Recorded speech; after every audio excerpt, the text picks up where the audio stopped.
Good evening, everyone. I'd like to call this meeting of the Community and Economic Development Committee to order. Can we have a roll call, please? Commissioner Brown? Here. Commissioner Wayhill? Here. Commissioner Avery? Here. Commissioner Flewelling? Commissioner Lloyd? Have a quorum. We do have a quorum. Approval of minutes. Is there a motion? Move it. Okay. Public comment to the committee then. Going once. Any public comment going twice? Last call for public comment. All right. Moving on to communications, we have a report from our friends at Explore Flint and Genesee. That's item number 25-157, and they will be reviewing the 2024 annual report. Hello, Ms. Stewart. Hello, Commissioner Brown. Good to see you, and hello to all the rest of the commissioners. So happy to see you, and thank you for having me here today. I am here to present the 2024 year-end report for Explore Flint and Genesee. For public record, we are the destination marketing organization for the county, contracted by the county commissioners to promote Genesee County as a destination marketing place for visitors outside of Genesee County. So we derive our funding from that assessment tax line, or the excise tax on assessment dollars from our hotels. So Skylar told me that I don't have a clicker, so go ahead. You can go to the next one. All right, so once again, I'm Amari Stewart. This is our staff. We are a team of 4 that handle the group sales. So Courtney Irish is our director of sales, who's in the audience as well. Tony Sitko, who's also in the audience. Dawn Stableford, she handles our individual tourism market. And Brady Stebbins, he's our service administrator coordinator.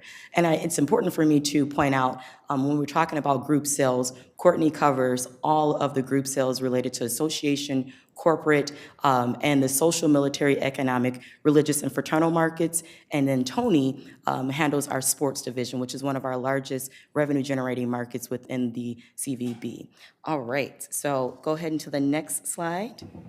So Explore Flint and Genesee, we do collaborate closely with our advisory committee, which consists of about 60% of hotel partners, considering the Public Act is derived from that hotel assessment, alongside representatives from attractions, higher education, and transportation. So today we'll be talking about lodging metrics and trends of the state of the industry in 2024, our advertising and marketing efforts, which is an extension of our sales team of group sales, our partnerships and promotions, obviously some group sales, and where the tourism industry is heading looking forward. So go ahead, Skylar, next slide.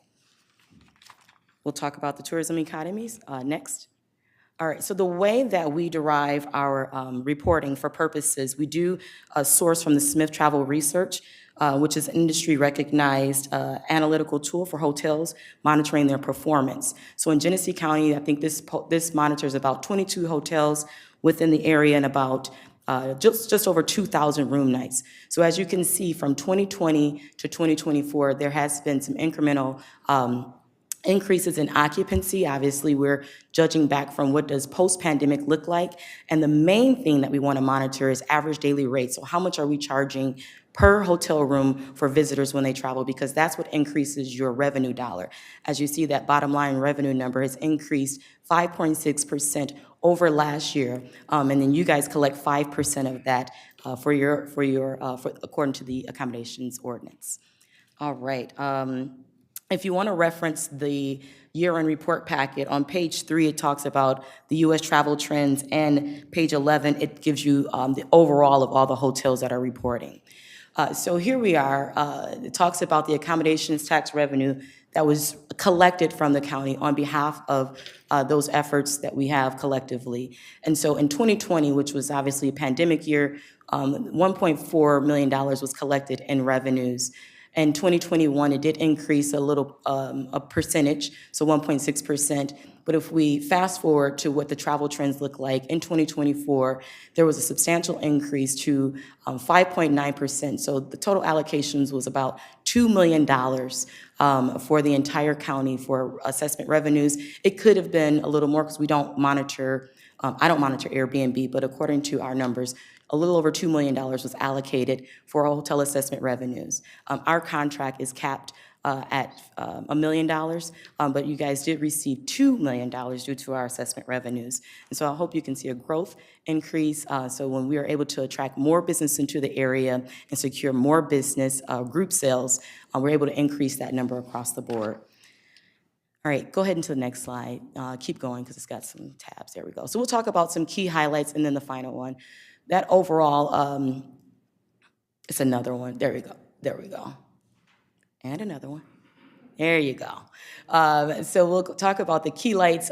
It was important that we increase new bookings and then maintain the repeat business in Genesee County. Last year was our first time hosting or partnering with the Midwest Invitational Rodeo. I do believe they sold over 5,000 tickets, and it was a rainy day at the fairgrounds, and people were still out there participating. It was a wonderful event. We were happy to partner with that event organizer to retain that. We had over 8,000 contracted room nights. We received about 34 or more group leads that were secured. So 34 were secured. We received more group leads, but those are opportunities to bid for new events to happen into the area that generated about $6.5 million in economic impact in 2024. We'll dig a little bit more into that as I continue. Go ahead to the next slide. So we do keep metrics internally. So those individuals that I showed that we work with to support those markets, we set a goal of 5,000 room nights. That goal was set before Tony was hired on board last year in May. So it was a little low because we didn't know if we were going to have the staff to be able to support a robust, aggressive marketing plan to secure more room nights. But luckily, Tony came in with his expertise, and we were able to sustain a substantial growth in rooms revenue, business booked, our Certified Tourism Ambassador program as well, and along with potential impressions. And so it's very notable, I want to say, that we were able to secure multi-year contracts that were able to sustain some of these room nights. And we'll go to the next slide. We'll talk about what those groups look like.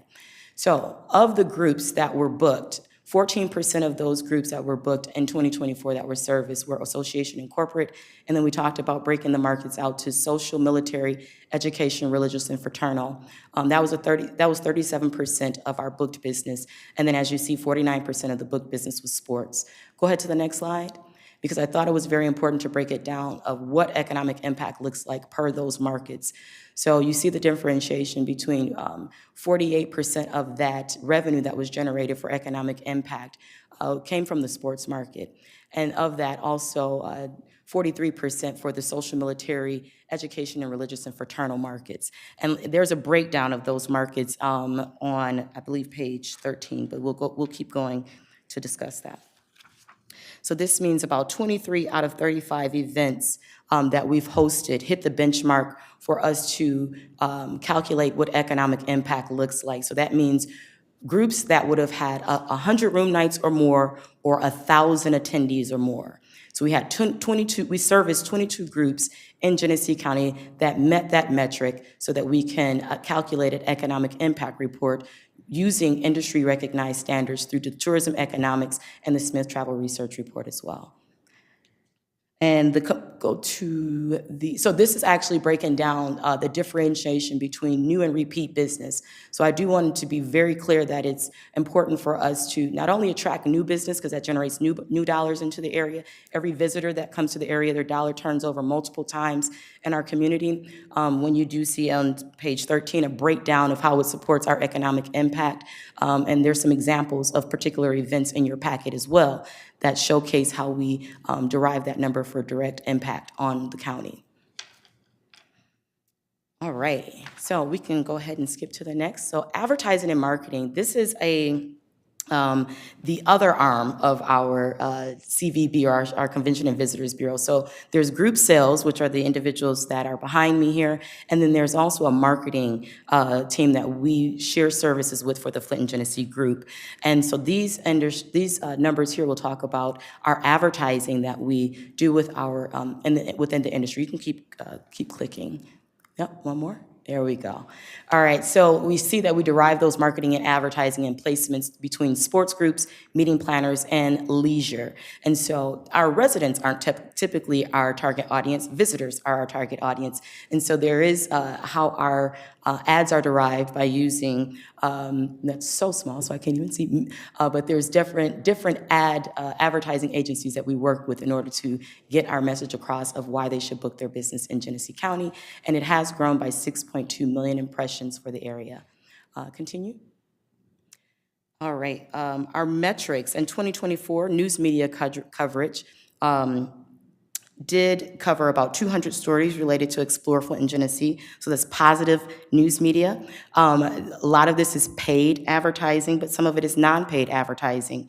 And so on page 26 through 29, it will break down the paid and versus non-paid advertisement that we place within those markets. But as you can see, the website recap, our events page, is probably one of the #1 things that people come to see. Another one is CRIM planning. So we create a landing page for CRIM that visitors can go to as well. And then our things to do. The drive-in theater is always a good one as well because there's not many in the state. So continue. All right, that's an example of one of our ads over there. Our book direct link that we have on our website, which if individuals can click that link and they can book a room within Genesee County, and 70% of the visitors who use that link have booked a room within Genesee County. And so that's a successful indicator that our marketing advertising efforts are moving forward. All righty. So we do want to prioritize accessibility as a part of our features of how we market the area. We don't want to create any barriers on how individuals choose to travel. So we are prioritizing accessibility thanks to some funding that we received from the Michigan Strategic Fund and also matching funds from the commissioners. We were able to conduct a community accessible audit and upgrade our website to better service the people who are visually impaired. We'll continue that audit to enhance our services. Thank you. You're right on target with that. To add website upgrades for 20 virtual tours for local areas or local businesses and attractions in the areas, hotels and restaurants as well. So business or individuals who choose to travel can see what it looks like to travel to that location and identify if there are any barriers for them that may hinder them from getting to, from having a great experience. All righty, community marketing support. So there's other ways that we are able to promote Flint and Genesee County by partnering with our community stakeholders. We have the opportunity to submit a story of inspiration, highlighting the Flint City Bucks, which was recognized at the Pure Michigan Governors Conference. And there you see Kelly Wogamont, the president of the Travel Commission in Travel Michigan, there to celebrate the City Bucks. We've also supported Ally Challenge, We've also supported HapCare, Source Crime Festival of Races, Gus Macker, the Vehicle City Gridiron Classic, which is presented by Al Serra, Midwest Invitational Rodeo, the Flint Firebirds OHL hockey team, Fenton and Flint Pride events, and more. And I say that to say these are our advertising dollars that are used to enhance the experience for the event organizer as well as the attendee that comes to the event. Explore Flint and Genesee, we did provide a specialized landing page for HAP. Their visitors landing page increased nearly 300% from 2023. And we continue to expand that with our partnership with Hurley Neurological. Hurley Neurological, we created a stay guide for their neurological division as well, guided by what their expectations were. So we did provide that for them. That link does go to it, but we don't have to. I can share that with you guys afterwards. All right, next. Partnerships and promotions. Go ahead to the next one. So our partnerships and promotions, we'll talk about how we enhance our partnerships. Isn't that a beautiful picture of the mounds? We talk about our partnerships and promotions through our partners with our Certified Tourism Ambassador program, our designated locations, and our visits through our hospitality outreach with our hotel partners. Go on to the next slide. So here are our Blue Star designated businesses. So with the Certified Tourism Ambassador Program, which is an industry-recognized certification across the nation, actually international, our former Commissioner Dave Martin is an esteemed Certified Tourism Ambassador as well. He's actually asked me to present to the House of Representatives on the Tourism Committee on the benefits of the Certified Tourism Ambassador Program. We've had the program just over 9 years. There's just over 400 CTAs within Genesee County. Where these are 18 Blue Star designated businesses, meaning that 50% or more of their employees have received the Certified Tourism Ambassador accreditation or certification, if you will. And we're very happy that even the Genesee County Parks and Recs has a part of and included this in their hiring process. So if you don't already have the certification, they make sure that you get that certification while you're on board. And we've hosted private classes for them as well. So that's just another way that we are able to strengthen our partnerships throughout the community for our frontline employees at those attractions and our hotels as well. Go ahead to the next slide. So there are some industry partners that we must maintain relationship with in order to continue to grow. So membership industries and industry organizations continue to be valuable resource as it relates to identifying travel trends and key target audiences. These memberships provide regular legislative updates, training opportunities, data resources, and opportunities to engage with meeting planners and sports organizers. And we do so by, like I said, becoming members of these industry organizations across the state. All right, go ahead to the next slide. So we're looking ahead for Genesee County moving forward. So the next slide. Tourism industry is continuing to grow. The sports industry is continuing to thrive, especially youth sports. People are looking for experiential travel, and so we kind of navigate that experience for them, tailor those experiences for them so that they can have a proper itinerary when they come to Genesee County. We are having a focus on accessibility and inclusion, making sure that we are not creating barriers for people to travel in our area, and diverse marketing representation in marketing as well. And then there's a little term that we like to call bleisure, so business and leisure. So what are the individuals doing once they get done with their sporting events or their conference or convention? How are they spending their leisure time in the area? So we're really trying to integrate our meeting planner guides, which you guys have in your packets. There's a Flint in 48 hours, where it talks about if you had 48 hours to travel or spend time in Genesee County, we kind of navigate that travel for you. And so we're very intentional about providing some information to the tourist or the national governing body or the sports tourism organizer on integrating what travel looks like while they're here for business as well. Go ahead to the next slide. Looking ahead, we are in the process of completing our 2024 visitor guide. That should be done by April, hopefully ahead of National Travel and Tourism Week. At this time, when we did this presentation, or when we prepared this, there were already 20 events on the books for 2025. So in 2025, we will actually be booking for 2026 and 2027 in order to secure those multi-year contracts. You guys also helped to contribute to a new marketing plan with Aaron Peterson Photography. We did wrap that up last year.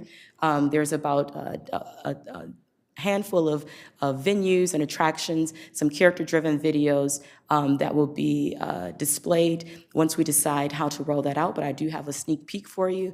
And then also Be a Tourist in Your Hometown, where we have a little over 30 attractions in the area that we provide an experience for community residents to be a tourist in their own backyard. So I'll complete with that, but with the video to show of a sneak peek of what we were working on with that photography company.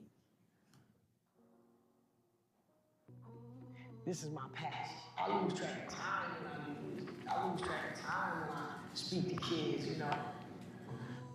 When time doesn't matter anymore, that's when you're doing something you're passionate about.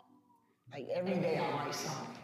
Whether it turns into hip hop or a poem or just a mantra, depends on who needs it and what I draw from. I think Flint has some of the most creative people. There's nothing that the world offers artistically that you can't get done. Thank you all for your time. Thank you, Amari. What questions do you have?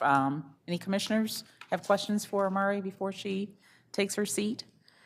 And again, just as a reminder, the contract for the CVB, the Explore Flint and Genesee Group, will be, is up now, actually, and so we'll be voting on approving a renewal of that contract in April. So now is your chance to ask questions before that vote arises.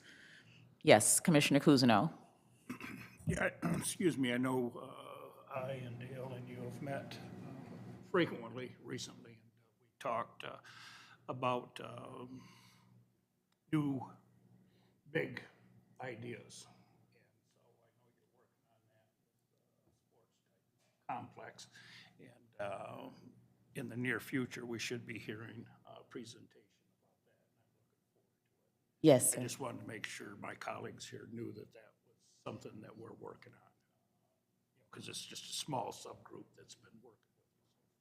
That is correct. I have been with the CVB for just over 9 years, and I think back in 2018 or so, Commissioner Cousineau had brought it to our attention, it may have been in 2020, the desire for the growth in youth sports. So we did put a focus on that to see what the economic impact and the ROI would look like, and we are interested in looking to see what that looks like moving forward and an investment in a larger sports facility. Thank you. Commissioner Shoemaker? Yes, thank you, Madam Chair. Through the chair, I just have a couple questions here. You'd mentioned Airbnbs, just one of the questions I have, and do they actually pay the accommodation tax when someone rents through it? Yeah, they're actually double taxed. I don't get a copy of it, but I do, the amount of revenue that you receive, I don't get a copy of it regularly, put it this way, but the amount of revenue that you receive with the Airbnbs in Genesee County probably equates to a 100-room property per cycle. So I get them every 3 months. So they do have a substantial amount of revenue. We're actually one of the only counties in the state that allocates Airbnb revenue. So kudos to you guys for being aggressive in that. If I may, just one other question. You've given us this nice colored sheet here that shows and spots percentage of rooms that are booked for sports and all the other stuff. How are you measuring that? You know, because if I was to book a hotel room, you know, let's say something happened in my house and the basement flooded, I had to move out, I mean, and get a hotel room compared to someone who came in and just their kids playing in a tournament for the weekend at a sporting event. How do we measure the difference? How do we tell what percentage that is? Because I see the numbers in here, and I'm just wondering how you get to that. Thank you, sir. That's a great question. So on page 13, we only measure groups that we service. And so we have a direct communication with the event organizer. They put in a request for how many room nights they would need. We ask them whether or not it's a double occupancy or single occupancy group event. Sports are usually double occupancy. Corporate events are usually single occupancy. And so we calculate the number of room nights. We use what's called our estimated economic impact calculator to assess, so whether it's 100 room nights or more, we place that in that estimated economic impact calculator that's been provided to us by Destinations International, and then they'll let us know what that direct impact looks like. We don't, I don't track individual tourism. So if one person made a reservation, the only way that is captured is through our Smith Travel Research Report for the demands on the hotel rooms throughout the county. But me personally, in our division, we do not track individual travel and tourism, only group travel. Go ahead. May continue. Thank you. I was just wondering because, you know, my kids have played travel sports through the years, and some tournaments actually have to book through their site, and then that's kind of how they track how many Yes. rooms are used by the team or whoever. Yes. So I was just wondering if we had a better way to measure the metric. Yes. But unfortunately, it's a little, right now, So we don't track individual, but we do track the contracts. And so thanks to you guys allowed us to get our own CRM invested in a Simple View. And so we get what's called an RFP, or a request for proposal. We'll get a lead that says how many room nights that group is expecting. We send that lead to the hotel. The hotel has to agree or not agree to service that group. Once that contract is put in place, after that event happens, we call the group, we call the hotel and say, what was your room night pickup for that particular group block? For all 22 properties. We were actually the housing bureau for Fire Sticks tournament, which you guys support financially as well. So we were actually able to track all 700 room nights that came through Genesee County for that one event. We are currently in the process of planning the 2028 Buick Club of America's national event, which they have also asked us to be the housing bureau for all 700 room nights. But Courtney's got that. All right, thank you so much. No, thank you. Madam Chair. Thank you. Any other questions from the commissioners? Yes, Commissioner Wayhill. Through you to Amari and the rest of the team, thank you for the presentation. I'll echo what Commissioner Cousineau said. We've had an opportunity, the three of us, as core members of the committee, to meet with you all maybe beginning in December, and then, haven't had as many meetings recently because I think we've come to some conclusions for the next year. But looking forward to big things hopefully happening in partnership with you and working along with the team. I want to acknowledge the passion with which you approach the work. That is evident in formal meetings, but also when we have lunch with each other. So appreciate you. And let me just say, there's a lot that you presented, but I want to make a special comment about the inclusion on the website and in other areas of people with disabilities. That's a group that can be easily overlooked. And certainly if you don't have a disability, you're in a position of a certain amount of privilege. So perhaps you're not thinking along those lines, but clearly you and your team have thought about that. And I'm sure there's much more to do for this disabled community and perhaps others. But I even saw you've got targeted marketing to other demographics in here. So, one of our values that we've talked about a lot recently is, diversity, equity, and inclusion at the county. And that's thought about in different ways, but it seems to me that this is a fine example of that, where you as a contractor, for lack of a better phrase for the county, are thinking along those lines and providing inclusion and equity for a diverse population through your work. So, thank you. Thank you. And I'll just add, Madam Chair, I would invite them back in case we have questions when we have the contract on the agenda. Can't guarantee there'll be any questions, but there might be, and I think we announced the date, so please join us for that. Thank you all for your time. Thank you, Amari. And I want to say thanks to you and Christina and the rest of the team for being so responsive to our requests for, giving us some additional metrics and doing the ROI report and just being responsive. So thank you. Thank you. Okay, old business. Is there any old business? We do have Resolution 2025-1297, a letter of support for Priority Waste Materials Recovery Facility and Processing and Transfer Facility. Can we have a motion so we can discuss it? Yeah, I'll support the motion. Okay, it's been moved and supported. What questions and discussion do we have? Madam Chair, this was postponed from last week by the request of the chair. He wanted to have the company come in and make a presentation and have some discussion about that. He is out sick tonight. Working with Derek in planning, they will be here next week at the full board meeting to give that presentation and offer an opportunity for questions from the board. So moving it to the full board next week doesn't commit anything. The final vote would be next week. Okay, so we will postpone this in lieu. Okay. So we're looking for a vote? All right. All those in favor, say aye. Aye. Opposed? Okay, motion carried. Do we have any new business then? Any other business before the committee? Okay, we are adjourned at 5:58.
5:59.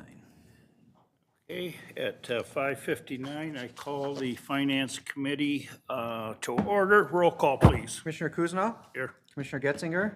Here. Commissioner Wayhill? Here. Commissioner Shoemaker? Commissioner Lloyd?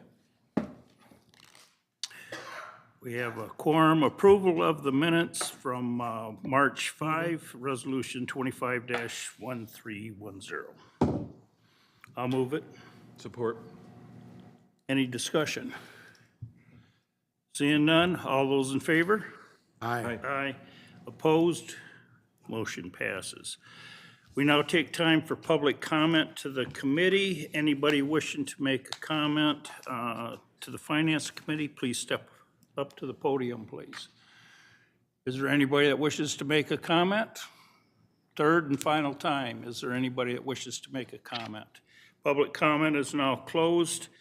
We don't have anything under communications or old business, new business. 25-1161, approval of a purchase order to SHI for the fiscal year ending 2025 in the amount of $78,818.80 to provide for the acquisition and license for the guest registration and queuing system for the tower project. The cost of this agreement is paid from the following account. I'll move it.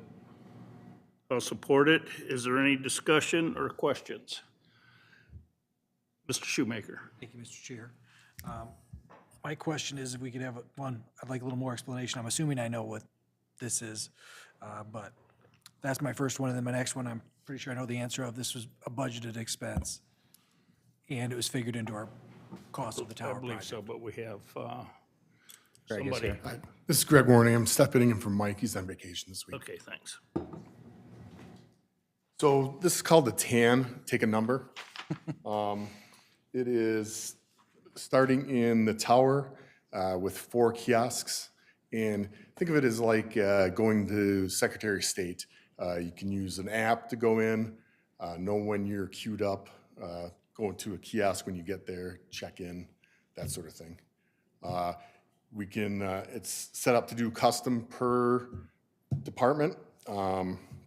I've got some numbers here for the different departments on their estimations for a total of weekly draw of roughly 3,000 visitors from clerks / elections / vital, about 650 a week, 400 online, 500 mail transactions, and I'll hit with the ones in the upper. Health Department, 1,050 a week.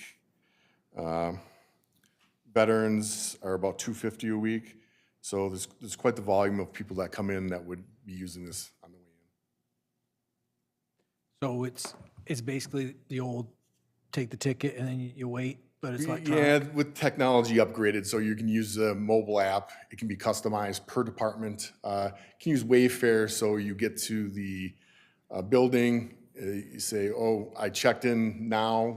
Your check-in is 2 hours out, so you're gonna have to come into the building at that time. You say, oh, I'm coming in at 10 o'clock, not 8 o'clock. Check in. It gives you a Wayfair to go, show you which department to go to, how to get there, that sort of thing. I'm assuming it can determine by department hours, because obviously most of our departments are open on Fridays, but there's one that's not open on Fridays. It can tell Absolutely. from that. Okay. It'll give you hours per day. It can schedule, for instance, if you've got 4 people up at the counter, you can schedule 4 openings at a certain time. It can help you schedule your folks too. So right now, people just come in, stand in line, come up to the counters, whereas if you look over time, let's say Friday mornings you're busy and Friday afternoons, nobody's coming in, well, you can schedule your people to do other things during those times. All right. My next question is just this. There's 4 of them, you said? There's gonna be 4 of them. So the parking garage is coming in on the 2nd floor, your street is coming in on the 1st floor, so they'll be scattered throughout. If we find that usage is not what we thought it would be, is there a way to cancel this and reduce the number of these units we have? So the original quote was to start with some different buildings, some at the tower, some at McCree, et cetera. And so we're going to start with the tower to see how things go. If there's good use, or let's say 3 of them are getting used, 1 is not, we can probably repurpose to McCree with 1. This is just 1 year.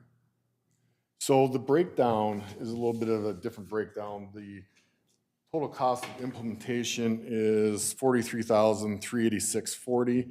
The annual subscription cost is $35,432.40. For the 4 units. It's 35,000 for 4 units. Yeah. Yes. Yes, I believe so, yes. Are there other companies that provide this type of service? So we went through the bidding process. These folks, let me put it this way, using a sports analogy, these guys were the pros, the other ones were the minor leagues. So we did 3, and these stood out far and above the other ones. Thank you very much. Sure. Yeah, Dr. Brown. Thank you, Mr. Chair. I'm sorry, remind me your name again. Greg Warning, ma'am. Greg. Nice to meet you, Greg. You as well. I have a question. Did I hear you say that the app will show the high traffic times? So there will be reports on the back end where the managers or supervisors can run the reports saying, you know, we had this many people during these hours, this teller was, or clerk was taking this many, you know, during that hour. So you can also see who's getting the most volume, what position they're at, sort So of, that's on the back end? on the back end, yeah. Because I'm like Planet Fitness, when you go there, you can look at the Planet Fitness app and see if it's really, really busy there. Well, you know, they said they can customize anything. They didn't mention that portion, but that's something we probably can ask. Wait, can you ask them if they can do that? Because that would be very valuable to residents if they know when the high traffic times are going on, and then they can schedule it for a lower traffic time.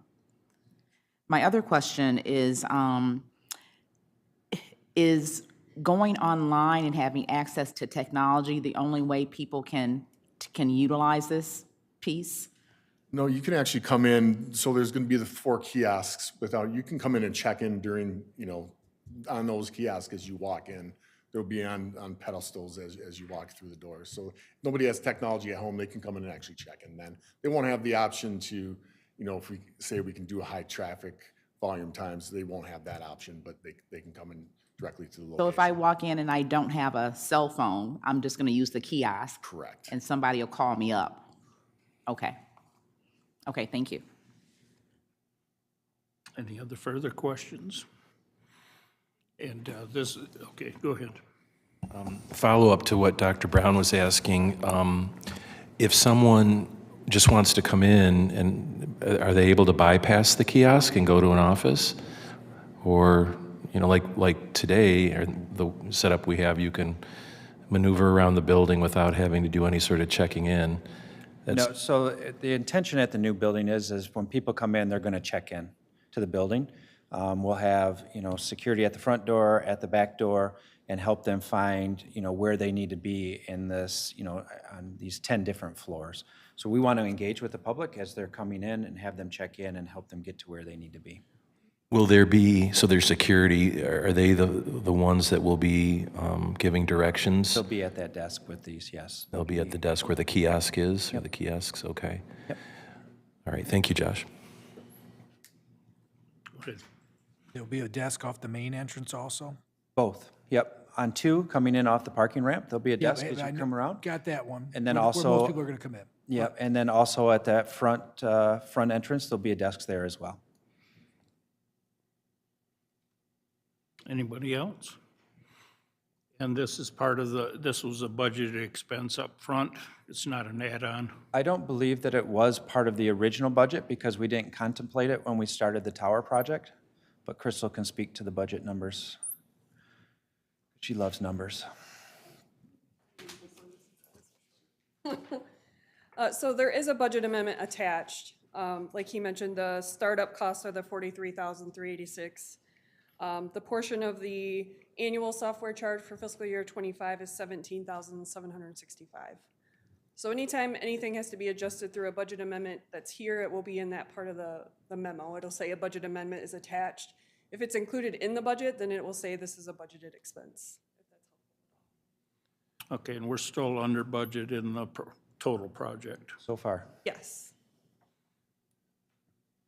and we're not in it yet. Okay, I just threw that caveat out. Okay, thanks, Crystal. Yeah, Mr. Shoemaker. Thank you, Mr. Chair. If there is a change to the program, is there a cost for that? For us to actually change the programming if we wanted to do something like that? Because as we use the system, there might be something that works better for our staff or for the customer to make it easier. We're finding something. And a lot of these companies, when you update software and it's out of the realm of what they want to do, there's a cost to that. So I'm just wondering, is that something it's part of the, $720 a month per unit, or is it? So I think we have to get the customization right up front. We can go through trials or what have you, but if 2 years down the line, we say, we need to change this, we're finding this, that's probably an additional cost. Is that, and I'm sorry, I missed it, I didn't see that in the contract. You didn't see that in the contract? I'm sorry. No, I don't know, is it in the contract? The fact that if we want to change something, there's a cost to it, and what that cost is going to be, because what happens with a lot of these companies is, we all see these kiosks out there. I actually sell a kiosk, we have 3 different models. And like ours is just part of your monthly maintenance, you get the changes to the system, you can upgrade the system. Where my concern is we want to make changes that we're going to be overcharged for those changes. Because as we all know, what you start out with and what your initial intent is generally not what you end up with after you find you've used something or dealt with it. So one, this is additional cost monthly that we didn't plan on having every month at the new building. And I ask myself, is there a benefit? Yeah, is it going to make things easier for people to get around? Is it going to make things easier for our staff? Okay, so those are some benefits that we could cut some costs, and obviously that's it. But my fear is that we've entered a contract and then it's so much for us to make these upgrades that we're going to end up going to a new system and it's money wasted. So I'd just like to know what that cost is as we move forward, if we need to reprogram and I think that should be in your agreement because, later on they could say it's something astronomical. I think just to protect our residents, and by next week we could, if I'm moving it forward, by next week we'd know that, what those costs are. I don't think it's unreasonable to ask because these could add up real quick because, it's hard to find people who can write code, and keep them at most of these businesses. So costs have gone up, but we should know that before we approve this contract. So if we could just have that by next week, Okay, just have an answer by next week. Yep, we'll get that for you. thank you. Anybody else? Mr. Chair, just to follow up, and I think maybe this was said and I just didn't quite hear it. Is it a multi-year agreement or is it 1 year? This particular item is for the startup costs and then 1 year. And then 1 year? I do believe, is this the one that says it would automatically renew though, if we don't notify them within 30 days? I'd have to look at the agreement. I approved something in legislature. But it's not, it's not a multi-year on its face. It's You would the, have to agree to terminate it within. yeah, and the startup would be is the equipment and then the other is just the annual fee. Yes. So it does, I think I heard Sean or Commissioner Shoemaker say this, that, if we get into this and we realize that maybe it's not quite what we need or what we want, or maybe there's some unintended things with it, that we have the option of rethinking it, and we're not committed to 3 years or whatever. I Okay. can double check that too before next week, but All I right. think it said within 30 days. of the Yeah. next. Okay. I'm kind of envisioning, people walk in, they, I guess, go to the desk, check in, or they're referred to the kiosk where they check in there, and then they have to sit almost like a waiting room, like a Secretary of State's office, for them to either be told they can go up to a floor or someone comes down and meets them. It just seems, it'll be interesting to see how it rolls out, but part of me thinks it could be a little complicated. It's new for us, right? We haven't Yep. operated this way as a county, so we're trying to make ourselves more efficient internally, but also externally for our residents who are coming in here. So we don't want to come in and wait and 30 minutes in a line to pay your taxes if you can schedule time, get in and I'm, get it and I'm get it. inclined to support this, and then we'll see within the year how it's going. All right, thank you, thank you. Anybody else? One last The thing. shoemaker, that's your last one. Thank you. Well, I've been told before, you're only supposed to get two. The thing we have to remember also, though, is you have your monthly cost, but you're still out the $43,000 in a year if you didn't want to do this. So it's a big investment. Like I said, I mean, part of me thinks we need to really think about this, because if you're going to request having someone come down from, let's say, the health department to get somebody, that's a whole additional cost. So I hope that's not the plan. Okay, all right.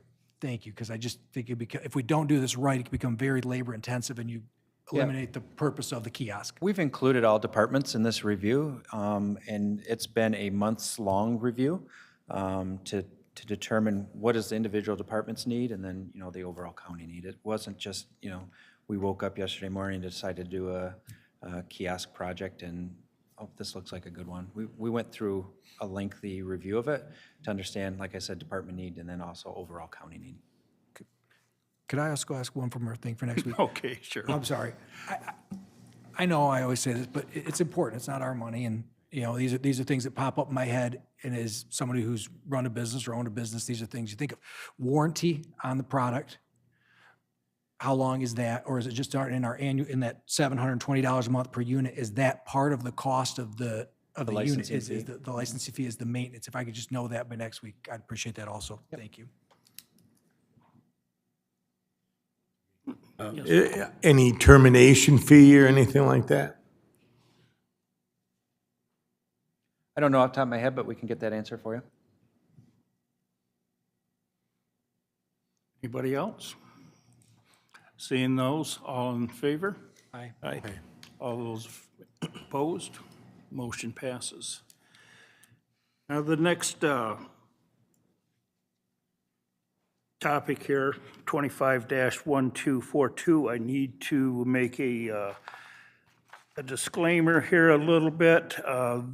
The director of the Agricultural Society, and this money is for their county fair. The director and his assistant is my nephew by marriage. And so I just want to make sure that I'll still vote for it. I don't consider it a conflict of interest, but I just want this board to know that in my background. And unless Ben here tells me it's a conflict of interest, I'm going to keep going, so. At any rate, approval of a contract between Genesee County and Genesee County Agricultural Society, an amount not to exceed $40,000 for the purpose that are in accordance with the accommodation ordinance and allowed by state statute. The cost of this agreement will be paid from account following. Support. Well, I need a motion first, I'll so, move it then. okay, and then I'll support it. Any discussion? Seeing and hearing none, all those in favor? Aye. Opposed? Motion passes. Resolution 25-1265, forwarding to receive and file a copy of the paid county bills for the weeks ending 2/23/25 and 3/2/25 in the total amount of $10,465,725.33. Move it. Support. Any discussion or questions? Seeing and hearing none, all those in favor? Aye. Opposed? Motion passes.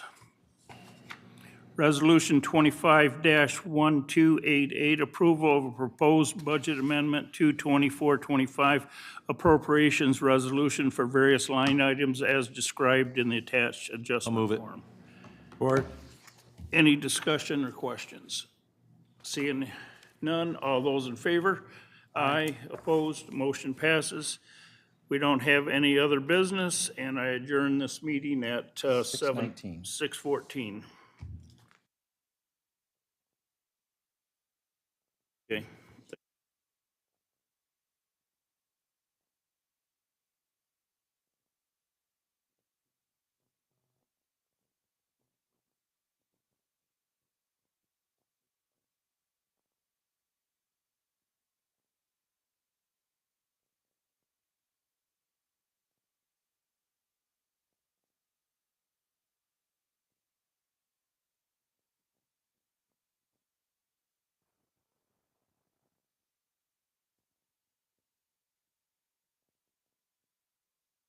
Is this on?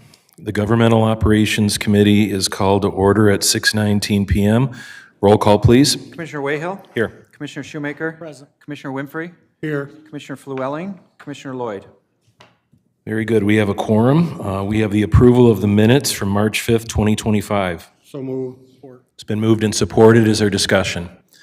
All those in favor, please signify by saying aye. Aye. Any opposed? Motion is carried. It's now time for public comment to Governmental Operations Committee. Do we have any public comment?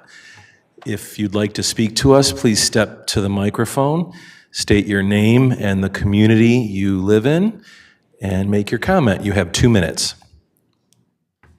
Good evening. My name's Lisa Passberg. I live here in Flint. Address Flint is okay. And I want to talk about the diversity, equity, and inclusion that's coming up for discussion. I've been a social justice activist since I was 15 years old, which I'm amazed to say was almost 45 years ago. And for that same amount of time, I've been called a radical.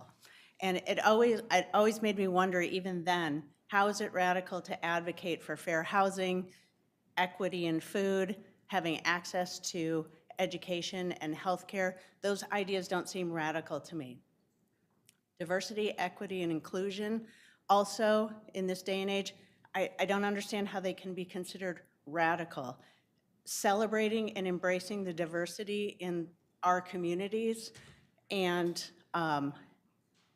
giving everybody an equal voice at the table, recognizing that everybody has a place here and that everybody is valued, to me is basic dignity and human rights for all.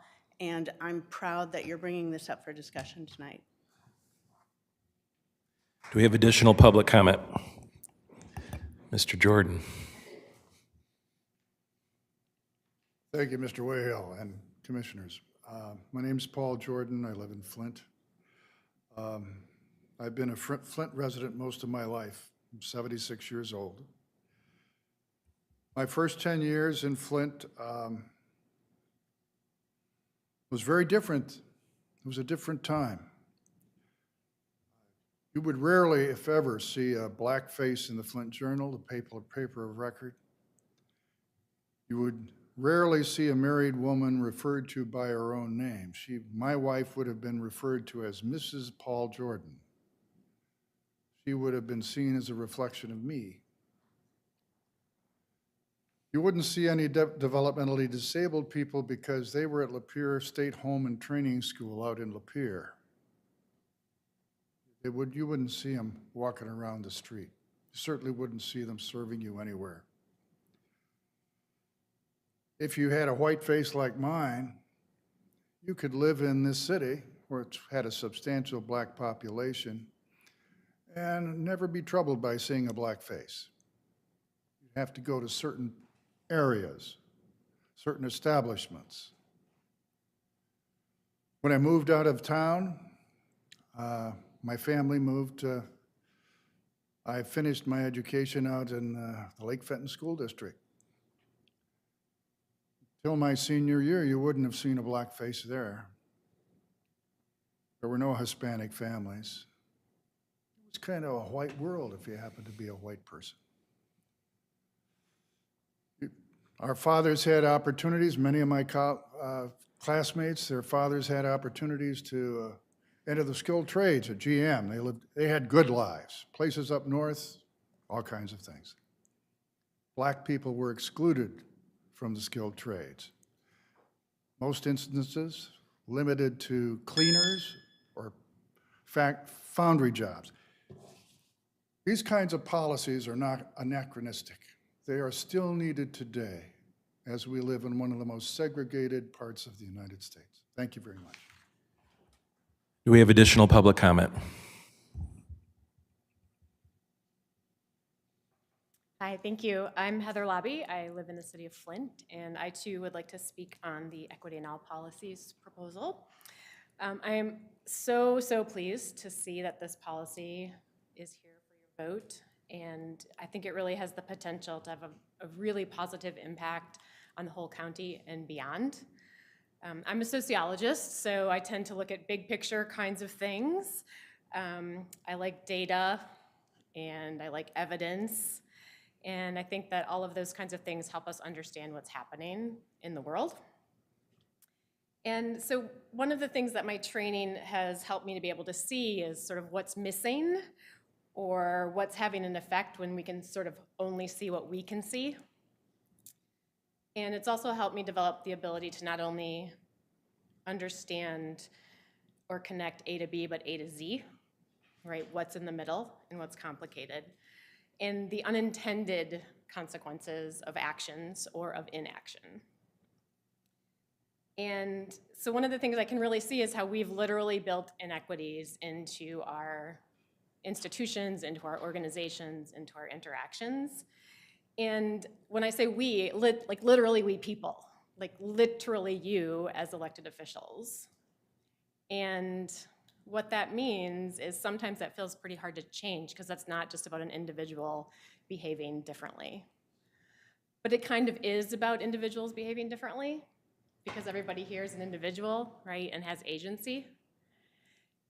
And when everyone comes together to think mindfully about the ways that these kinds of policies, being really mindful of like, when a person comes in, any person, a veteran, a senior, a disabled person, a person who is, different in any kind of a way than the majority of people, if they come in and they feel like, this place and these people expected me to be here, then we have a place where more people can thrive. And I think that's the kind of place we want to be. Do we have additional public comment?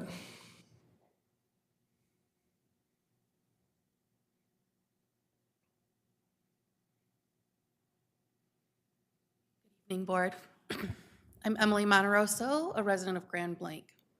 I come to you as a mom tonight. I do have a lot of privilege in my own life, I will admit to, but one challenge we have as a family is a 13-year-old daughter who was born with physical differences manifesting in her cognitive ability and her physical abilities. She will likely never drive a car herself and will probably need assistance when working.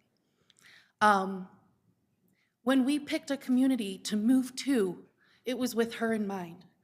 We moved to a community known for not just accessing and being available to children with different needs, but being inclusive of them in our Grand Blanc residents. And so I hope this commission considers that it's not about access, it's about inclusion. Think of a 13-year-old girl being said, not only are you allowed to come here, but you can be part of us, has made a huge difference in her life. Being part of the volleyball team, being part of track teams, being part of student government. When I vision her life after school, we sometimes question whether or not we are going to stay in Genesee County based on resources that are currently here. By taking a strong stand as a commission tonight, you will say, we want there to be more access and inclusion for children like my daughter Claire in this community as an adult, not just a child in the school system. Thank you so much. We have additional public comment. Going once, going twice. Public comment is closed. Thank you for being here, everyone. Under communications, we have none listed. Under old business, there is none. Under new business, we have Resolution 2025-1241, approval of an agreement between Genesee County and the Flint Downtown Development Authority in the annual amount of $168,000 to provide parking spaces for Genesee County employees. The cost of this agreement will be paid from the accounts listed. The term of this agreement is May 1, 2025 through April 30, 2028. Is there a motion? So moved. It's been moved. Is there support? Support. Moved and supported. Do we have discussion? What? Oh. So did you make the motion, Gary? Yeah. But you're not a member of the, oh, I'm sorry, Commissioner Winfrey I'll did. make the motion. So I support it, but I can't. I'll support it. How's that? Do we have discussion on the motion? Mr. Shoemaker. Thank you, Mr. Chair. It's a large bill. It's a large one. A lot of you weren't here when we first bought the building, or we entered into the talks about the building and everything else like that, but this is one of the sticking points I had, that we didn't have this laid out before we actually bought the building, so we were subject to any charge they want us to pay for this space. It is my understanding that there are other people that pay less than $35 a parking space, and we're buying 400 of them, so I think we should be paying less than other people because of a quantity discount. Unfortunately, we are up against a wall, and I understand you guys know that we have to have a place for our employees to park, but because this was handled, I feel, very ineffectively, this should have been one of the pieces we had laid down and in place and agreed to before we purchased the building, because it's a large cost annually. For 10 years, if they don't raise the rate, that's $1.68 million. That's a lot of money. Like I said, we're kind of in a trick bag. I'm not going to back the motion, but I understand we have to have it, so I am going to vote for it. But it's like I said, these are the things that I know everybody gets frustrated with me on, but these are the things that should be handled correctly beforehand, so we can save our residents the money they deserve.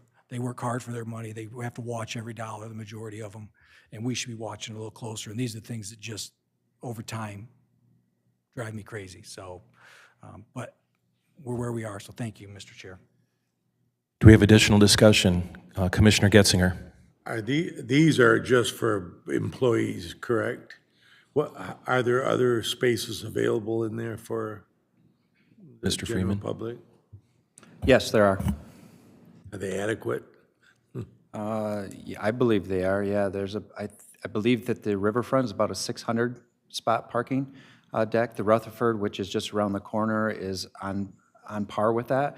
You have the flat lot that's just across the street. That isn't quite that many. That's probably about a 300 spot parking space. And then you also have street parking all around the building. Is there additional discussion? Commissioner Shoemaker? Thank you, Mr. Chair. My next issue or question is this: near the doorway to the, when you come across the walkway into the main, I shouldn't say the main entrance of the building, but the entrance that'll be used the most because there's a parking structure there.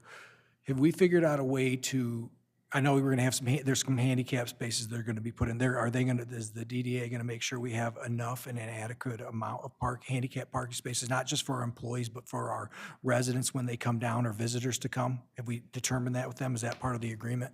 So the DDA has handicap spaces there now, and I can't speak to this 100%, but code for the city of Flint requires a certain number of handicap spaces for the size of the facility, and I would imagine that that facility matches whatever code is for the city of Flint.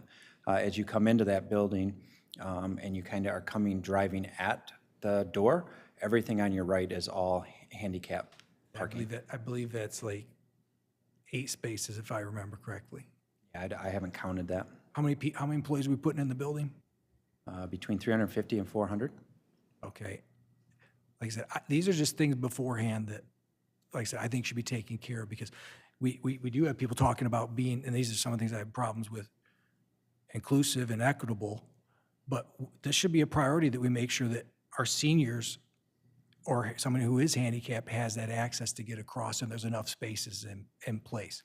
Because, and we do have employees that are gonna, and it could get, 8 is not a lot when you're talking that many people, or people coming down, during tax time or anything else like that. So these are just things I wonder if we've talked about with them, or we have in place, so we can have this agreement that if we need more, they're willing to put in more handicap spaces. Is that something in the agreement we have, that we can change the parameters of it if we need more? If you have a number in mind, I can reach out to them. Like I said, I'm not the expert in this. I'm just the guy who brings the questions up and gets a look on someone's face, like our department head here, who's not real happy that I'm asking the question. No, I'll answer any question you have, So- Commissioner. I don't know the number. I know this. I don't think if it is 8, it's enough, and I think we need to reevaluate that. And I think there are people that take advantage of that. We've all been to the shopping mall or other areas where you see people park in handicap spaces where they're not supposed to, and it just eats up more space. Because that's a long walk from the far distance of that parking structure across there on a cold winter day, so some people might take advantage of it. Are we gonna have people policing, or is the DDA gonna actually be patrolling that? So as part of our building security, we expect to have somebody at the front door, at the back door, I call the back door on the second floor, and then also a police officer that's going to be patrolling within the ramp and then also around the building. From my point of view, I'm happy to work with you on any number, but it's hard to meet a standard if I don't know what the standard is. So if you've got ideas that you want me to incorporate in this, I'm happy to do that, but I would need to know what that Here's the standard thing. is.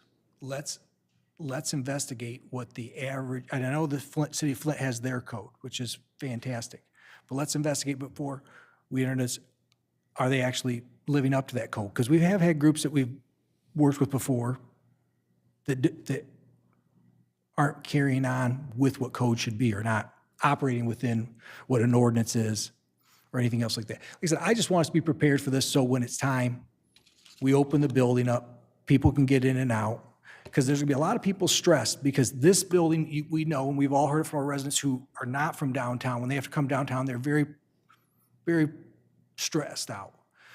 And so we need to make this as easy as possible for them. We are dealing with a lot of people that are gonna be doing something new. We have the stress of people coming into this facility in the parking garage and so on and so forth. So, like I said, you and I can talk later. I don't know who would get us what number. There's got to be a calculation for it to figure out with how many people we have coming and going, how many people we think are going to be in the actual county building per day, to come up with that, to make sure we do. And then we got to make sure that the DDA is willing to do that. And so I understand it even further, though, that parking structure attaches to the riverfront property also, correct? Yep. And how many parking spaces do they have? They have terminated their agreement with the DDA. University of Michigan has. So where, excuse me for asking, where will those people park then? There's the Rutherford ramp that's right across the street, the side street. There's the flat lot, and there's parking all around the building on the street. But what I'm saying, if you don't know any better and you want to go in that building, you're just going to pull in the ramp and you're going to pay your fee and you're going to park, right? Okay, so there's still those. How many parking spaces are in that ramp? I think just under 600. We're taking a large, There will likely be some staff parking at Rutherford as well, yes. thank you. Do we have additional discussion? I'll add something to this. So we are combining, we're putting 4 buildings into one, right, with the tower project, so economies. What we might do in terms of the disability parking or handicap parking is count the number of spaces that we already have for those 4 buildings. You know, I don't know what's out here, but I think it's frequently full when I pull in, because I park up top, I don't park in the basement. So that's one way to, gauge it a little bit. How many handicap spots are in the riverfront and Rutherford? Do we know that figure? And do we know right now how many of our employees need that accommodation? I can only speak to this building. We've got handicap parking downstairs, and it's rarely full. I think there's 5 spots downstairs, 6 spots maybe. I don't know the exact number. I can get those numbers for you. It's just one thing to look at as we're discussing the issue. I agree. I have an out-county district as well, and parking is like the hugest concern. I think some of it is legit and some of it's a little, maybe not quite fully rational, but we need to be able to know that we're doing what we can do to meet needs and make sure people feel comfortable. So, any other discussion? All those in favor, please signify by saying aye. Aye. Any opposed? Motion is carried. Resolution 2025-1274, approval of a purchase order to Pinnacle Design for the fiscal year ending 2025 in the amount not to exceed $40,382.34 to provide for furniture at the office of the sheriff. The cost of this purchase order will be paid from the account listed. there a motion? It's been moved. Is there support? I'll support it to get it on the floor. Is there discussion?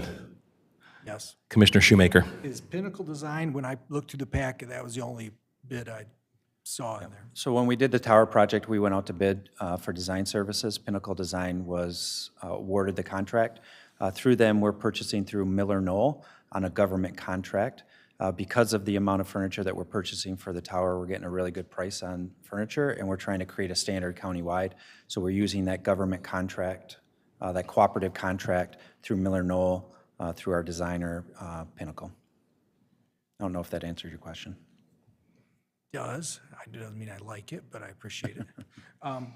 Because as we went through the government pricing before, you and I have had several conversations that sometimes it is not always the lowest, as we've discussed with vehicles, as we've discussed with the other items we've purchased throughout my 6 years here. So I'm not always thrilled with that. And I am always a proponent, as you guys know, of everything should be sent out. I'm sorry, it's not our money. And this furniture's going in the sheriff's, I saw the design and layout, looks very nice, but what? It's really, what they have now is not appropriate for their need. Dr. Kennemer, Captain Kennemer can speak to it. Captain Dr. Kennemer, come to the mic. I don't think that's a rank at the sheriff's office, but I'll be happy to take it. So basically what this is in our jail space, it's very limited. Real estate in the jail is at a high commodity. There was a section that was designated for our clergy office for years, and that space is not being used appropriately. Currently, I have our partnership with New Path that has like 4 to 5 peer counselors and social workers that come in to assist us. They're working out of one single office. So what we did with Pinnacle is we came in, looked at the space where the clergy is, we're able to redesign it and give everybody a space in that area, as well as some of our education partners, our clergy members, and New Path, and that's the design that you see. In addition to that, we're also using some additional funding sources to pay for that, so it's not general funding as well. Oh, because 10 always tells me it's general fund. So am I, Crystal can speak to the specific numbers, but I think that's just a transfer in, and that's where they're paying it out of. That's the extent of my financial knowledge. This is within general fund, but that department is related to a grant. That 31800 that follows the 1010 is a grant, so it's funded with grant. what? if I may, Commissioner Mr. Shoemaker, Chair, you may. Which grant is that coming Is that the from? burn grant? I believe that's part of the burn grant, but I can, You could just check before Yeah. next meeting, that'd be fantastic. And so I understand and remember, Mr. Chair, do you know what the burn grant is? I believe it's a DOJ grant, the burn grant, Thank you. U.S. Department of Justice. And we already have those funds? They're not going to get slashed? those are reimbursement based, but yes, we do submit the reimbursements after we spend the money and get paid. And we're sure the funds are going to be there? We haven't had a problem yet. Well, It I can't. know there's the media panic that everything's getting cut under the sun, so I want to make sure that Yeah, so far we have not had a there, because then problem. it will come out of the general fund. Is this something, if we did not get the grant, we could spend it on, use opioid dollars to pay for? There's specific uses for opioid. I don't know if this is an Well, who's gonna eligible. be- There is an appendix to those settlements, but this is furniture for a clergy area.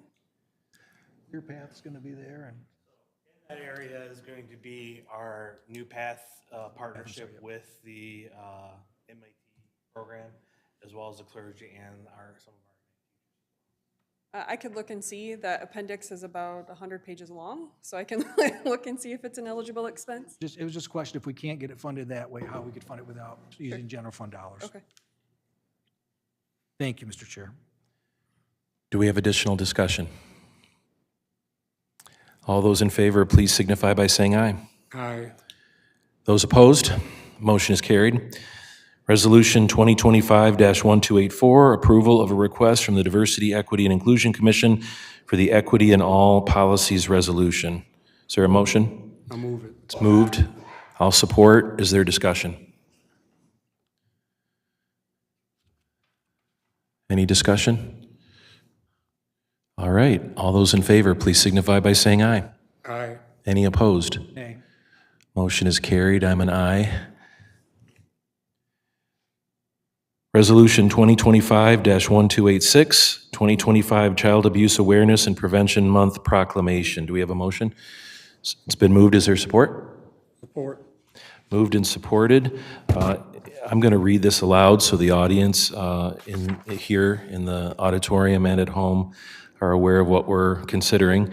To the Honorable Chairperson and members of the Genesee County Board of Commissioners, Genesee County, Michigan, ladies and gentlemen, whereas April is nationally recognized as Child Abuse Awareness and Prevention Month, dedicated to raising awareness about child abuse and neglect and emphasizing the need for community involvement in protecting children, and whereas the state of Michigan and Genesee County acknowledge that child abuse and neglect are serious public health and safety concerns requiring a united community effort to prevent, and whereas abused or neglected children have a higher risk in adulthood for developing health problems, including alcoholism, depression, drug abuse, eating disorders, obesity, suicide, and certain chronic diseases, and whereas a National Institute of Justice study indicated that abused or neglected children are 11 times more likely to be arrested for criminal behavior as juveniles and 2.7 times more likely to be arrested for violent and criminal behavior as adults, and whereas an estimated 1/3 of abused or neglected children grow up to abuse or neglect their own children,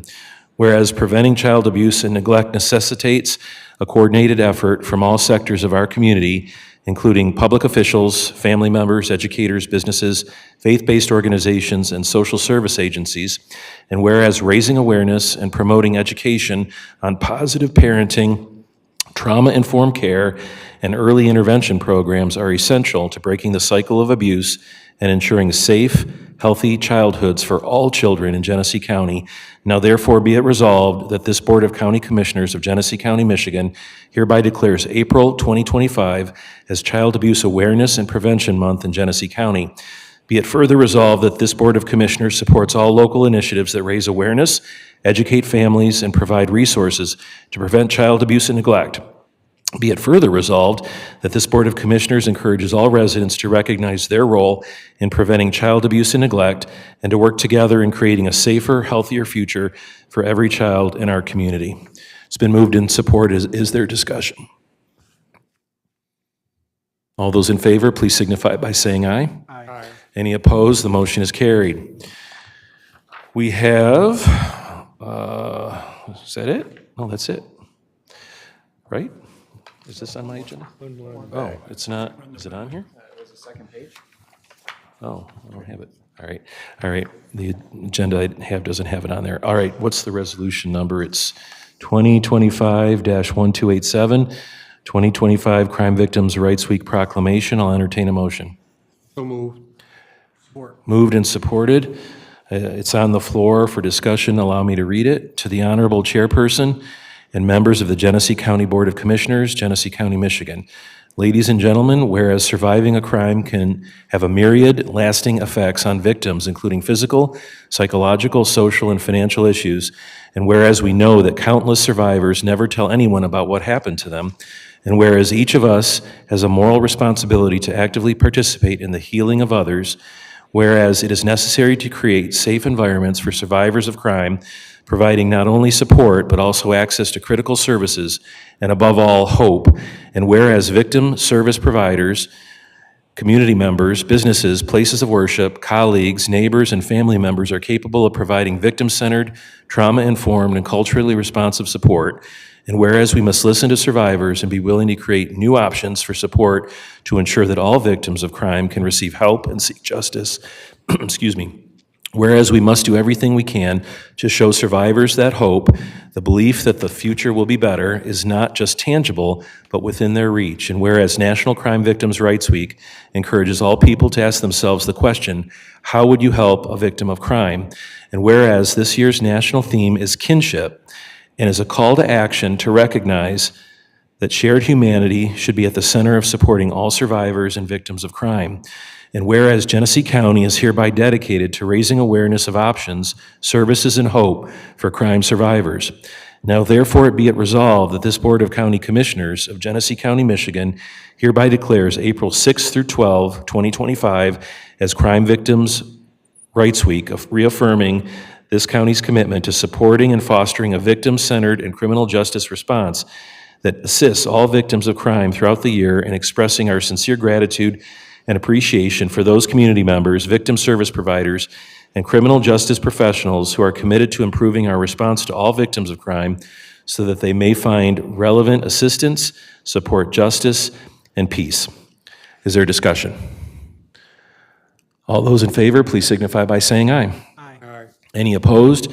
The motion is carried. Do we have other business? We do. Commissioner Shoemaker wanted to talk about the appointments process and that the appointments will likely be on the agenda, board agenda next week. Next week. Commissioner Shoemaker.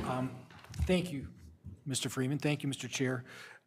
Next week, obviously, you know, we have the 4 appointments. Most of you have received the packets from individuals and the structure of qualified or unqualified from Mr. Freeman. He did a nice job putting that together. There are some rules to be aware of with the road commissioner resolution that Mr. Freeman laid on my desk, and I will make sure we get it out to you. But a while back, we had discussion, and I think the resolution was the one we passed on my desk, the fact that people appointed to the road commission should actually live in municipalities where they receive the service. Example is City of Burton has its own DPW. They do not participate in Genesee County Road Commission's services. So keep that in mind when you make your appointment. Please do your interviews. Make sure we're prepared. The way it's going to go is it'll start with a round robin, as always, as we've always done, starting at District 1 going through. And after that, if we don't have a consensus of 5 votes, then we'll take the top 2 vote getters, and we'll do it again until we come up with the winner from there. Like I said, I encourage you to read all of them. I am very pleased. You see the stack of apps you got? That was phenomenal. I want to thank Commissioner Winfrey for all of his input during it. I think we can still refine some of the processes that we have. Mr. Freeman and I have had several phone calls over this that we can just, there's a few things we can refine. Commissioner Lloyd was very helpful in it. So like I said, it's been a good process. I think it's improved and done. It did what we wanted to do. Before, we'd show up here and we'd say, this is the only name that applied.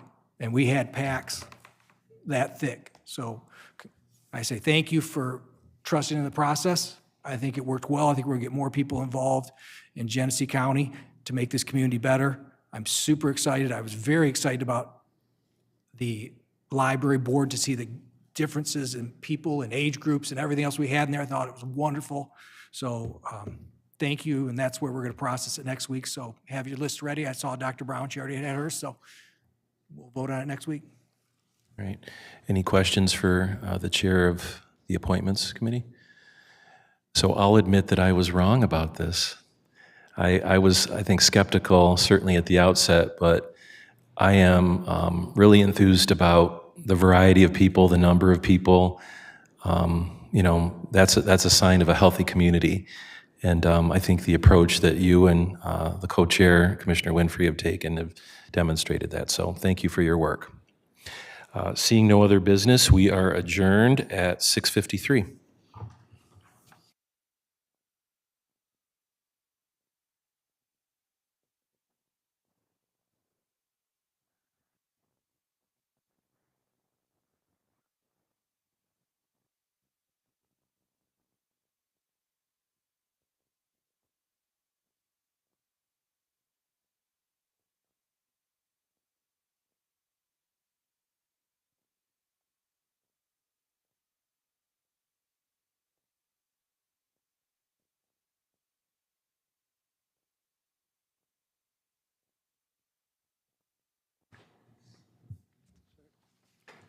Okay, we're going to call the Human Services Committee meeting to order.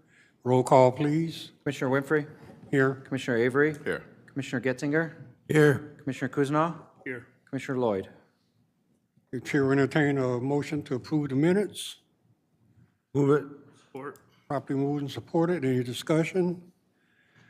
Hearing none, all in favor, aye. Aye. Opposed, nay. Ayes have it, motion carries. Are there any public comments to this committee? Any public comments to this committee? Any public comments to this committee? Public comments are now closed. No communications, no old business.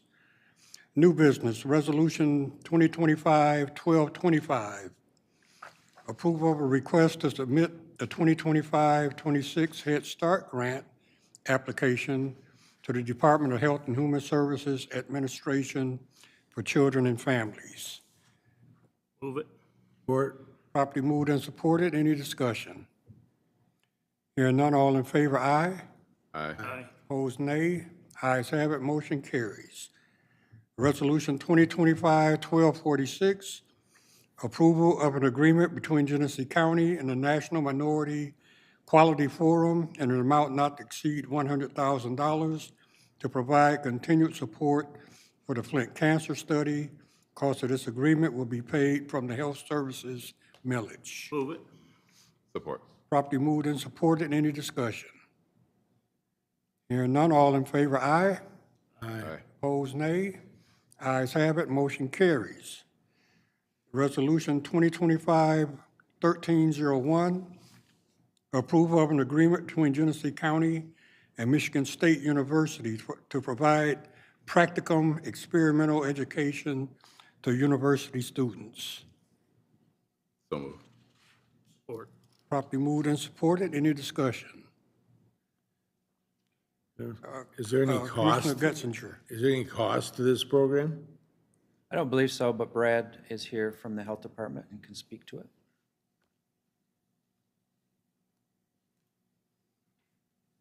Good evening, Commissioners. There is no cost to this. Any further discussion? Thank you, Brad. All in favor, aye. Aye.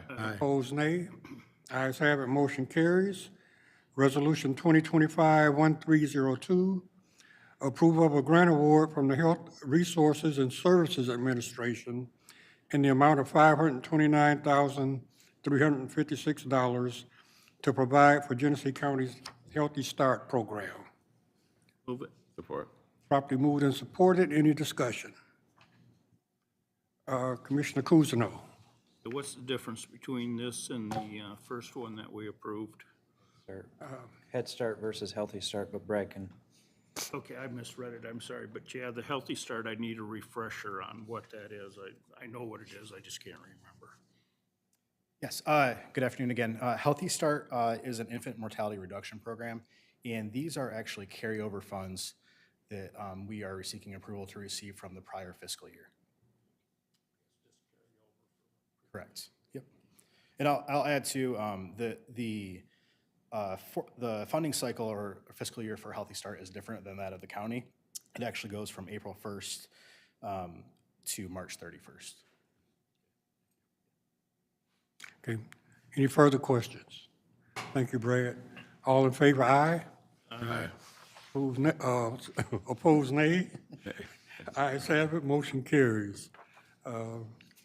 There's no further business. This meeting is adjourned at 6:58.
Good.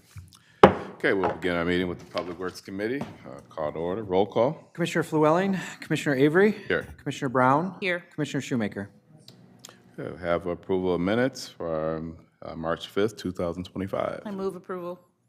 Okay, we have motion and support. Any questions? All those in favor? Aye. Aye. Opposed? Motion passes. Next, we have opportunity for public comment to the committee. Public comments going once, twice, 3 times. Public comments now closed. No communications? No. All right. Old business? No old business. Next, we have resolution 20. This is old business. I'm sorry. Yeah. I got you. Resolution 2025-1186. Approval of an agreement between Genesee County and Do All Cleaning Incorporated in an amount not to exceed $1,513,646.34 to provide for janitorial services at various county-owned buildings. The cost of this 3-year agreement will be paid from the accounts listed. Move approval. I guess I'll support to keep it on the floor. Okay. Been moved and supported. Any questions? Commissioners, at the last meeting, there was discussion around what would happen with the current employees, with the current vendor.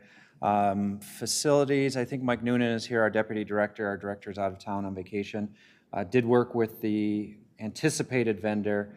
I believe those employees are being interviewed tomorrow. Is that right? You want to go ahead and speak to that? I know that was a concern for sure for Commissioner Lloyd. And Commissioner Winfrey may have brought that up too. I'm not sure. But can you kind of just walk through that and your discussions you had? Good evening, Commissioners. Yeah, I talked to Monday, the owner of Dual, and he's going to be on site tomorrow interviewing all the current custodians that we have in place right now. Commissioner Shoemaker. My question is, as always, this was sent out for bid. It was. This was the lowest. Yeah, I believe it was lowest, yeah.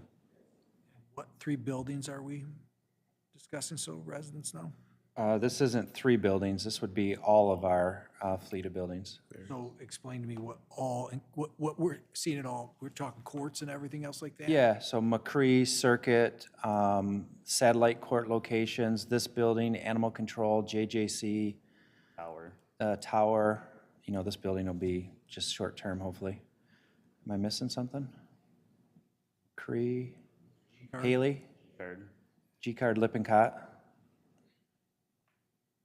If I may, Mr. Commissioner Shoemaker, yes. If we consolidate buildings, because this board has committed to consolidating the out-of-county courts, what does that do to this contract? Are we still on the hook for paying the 1.5, or does it, as buildings go down?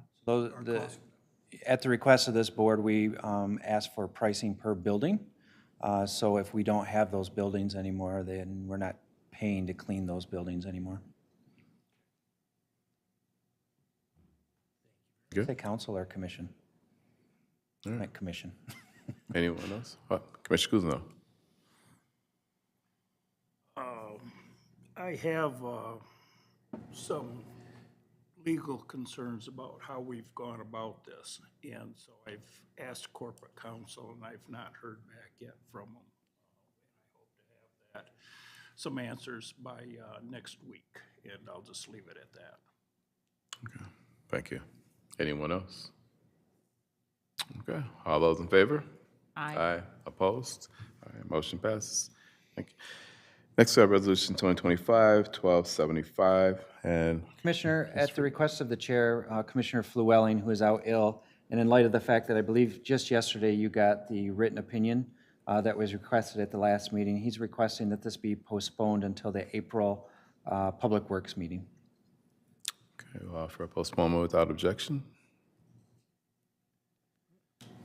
Good. Need a motion to do that? Good. No, just no, if no one disagrees, we're good. Okay, thank you. All right, next we move on to new business, Resolution 1276, forwarding to receive and file a copy of Genesee County's Parks and Recreation Commission 2024 Support. annual report. Okay, been moved with support. Any questions? All those in favor? Aye. Opposed? Motion passes. Next, we have Resolution 1278, approval of an agreement between Genesee County and SmartCom LLC in an amount of $464,913.42 for the purpose of installation of stainless steel showers in the Genesee County Jail. The cost of this agreement will be paid from the capital improvement bond account following. Move approval. Support with a question. Okay, move and support question. Commissioner Shoemaker. Is this all the showers then that are getting redone?